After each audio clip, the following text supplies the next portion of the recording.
Guys, welcome back to my channel. അപ്പോൾ നമ്മൾ ഇന്ന് ചെയ്യാൻ പോകുന്നത് പേപ്പർ സോപ്പ് മേക്കിംഗ് വീഡിയോ ആണ്. അപ്പോൾ എല്ലാവർക്കും ഇഷ്ടപ്പെട്ടതാണ് പേപ്പർ സോപ്പ്. പക്ഷേ ഈ റിയൽ ഷേപ്പ്, ലവിന്റെ ഷേപ്പുള്ള പേപ്പർ സോപ്പ് കെമിക്കൽ വെച്ചാണ് ഉണ്ടാക്കണം. അത് തേച്ചാൽ നമ്മൾ കൈയൊക്കെ പൊട്ടി തൊലിയൊക്കെ പോകും. അതുകൊണ്ട് നമുക്ക് ടിഷ്യൂ പേപ്പറും ഹാൻഡ് വാഷും തമ്മിൽ കൂട്ടി മിക്സ് ചെയ്ത് ഒരു കുറച്ച് കൈയൊക്കെ പൊട്ടാത്തത് നല്ല സൂപ്പർ ആയിട്ടുള്ളത്, അത്യാവശ്യം ക്വാളിറ്റി ഒക്കെ ഉള്ളത്, ടൂർ പോകുമ്പോൾ ദൂരത്തേക്കൊക്കെ ടൂർ പോകുമ്പോൾ നമ്മൾ എന്തെങ്കിലും ക്യാൻറ്റീനിൽ നിന്ന് എണ്ണ തേച്ച പലഹാരം എന്തെങ്കിലും കഴിക്കുമ്പോൾ നമ്മളെ എണ്ണ നമ്മൾ കൈമ പറ്റും. പിന്നെ നമുക്ക് ഫീലിംഗ് എന്തോ പോലെ നമ്മൾ കൈ കഴുകിയാലും അത് പോയില്ല. നമുക്ക് ഒരു പേപ്പർ സോപ്പ് എടുത്ത് കുറച്ച് വെള്ളം എടുത്ത് കഴുകിയാൽ മതി, എല്ലാം പൊക്കും.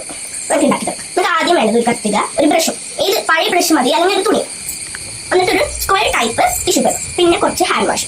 ഓക്കെ, അപ്പം നമുക്ക് ആദ്യം ഇത് ഏതെങ്കിലും ഷേപ്പിൽ ഇതൊന്ന് കട്ട് ചെയ്തെടുക്കാം. ഈ പേപ്പർ സോപ്പ് എന്ന് പറയുന്നത് അതിൻ്റെ മുകളിലും അതിൻ്റെ അടിവശത്തും സോപ്പ് തന്നെയല്ല ടിഷ്യൂ പേപ്പറും വേണം. അതുകൊണ്ട് തന്നെ നമുക്ക് നല്ലോണം കട്ട് ചെയ്യും. കട്ട് ചെയ്യാൻ അത്ര പണിയാണ്, പക്ഷെ അത്ര പണിയില്ല. എന്നാൽ കാറ്റൊക്കെ വരുമ്പോൾ ടിഷ്യൂ പേപ്പർ അങ്ങോട്ടും ഇങ്ങോട്ടും മാറും. അതുകൊണ്ട് നമുക്ക് അത് നേരെ വെച്ച് തന്നെ കട്ട് ചെയ്യണം.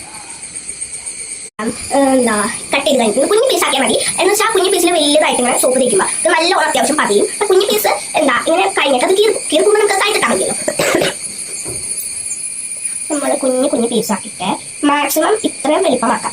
എന്നിട്ട് വലിപ്പമാക്കാൻ പാടില്ല. അങ്ങനെയാണ്, അല്ലെങ്കിൽ വലിയ പേപ്പറിൽ കുറച്ച് തുള്ളി സോപ്പ് പോയാൽ നമുക്ക് അത്രയ്ക്ക് പറയാൻ പറ്റില്ല. നമുക്ക് ആദ്യം കുഞ്ഞിലാക്കി തുടങ്ങാം. ആദ്യം ബ്രഷ് വെക്കാം, എന്നിട്ട് ഇതുമ്മ തേക്കാം. എന്നിട്ട് ഇത് ഫുള്ളായി കഴിയുമ്പോൾ ഇതിൻ്റെ ഫുള്ള് ഇത് വെക്കാം. എല്ലാം നമ്മൾ തേച്ചുകൊണ്ടിരിക്കുകയാണ്. നമുക്ക് എല്ലാത്തിലും ഇങ്ങനെ തേച്ച് വെക്കണം.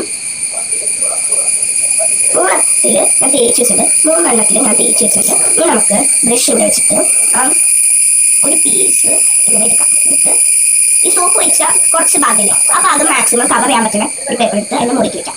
അപ്പോൾ പേപ്പർ സോപ്പ് വരും. നമ്മൾ സെക്കൻഡ് ഉണ്ടാക്കിയത് ഫസ്റ്റ് ഞാൻ ട്രൈ ചെയ്യാൻ വേണ്ടിയിട്ട് ഫസ്റ്റ് എടുത്ത ഭാഗം ഞാനൊന്ന് ട്രൈ ചെയ്ത് നോക്കിട്ടോ. ഇത് ഉണങ്ങിട്ടോ, ഉണങ്ങിയെങ്കിൽ നമ്മൾ അപ്പം തന്നെ തേച്ചാൽ വെള്ളം കൂടി പോയി കഴിഞ്ഞാൽ അത് ഫ്ലോപ്പാവും. പക്ഷേ ഉണങ്ങി കഴിഞ്ഞിട്ട് വെള്ളം കൂടി പോയത് കുറഞ്ഞു പോയാലും ഒരു കുഴപ്പമില്ല.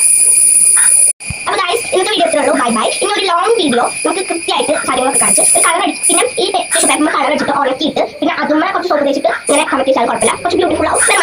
Bye bye.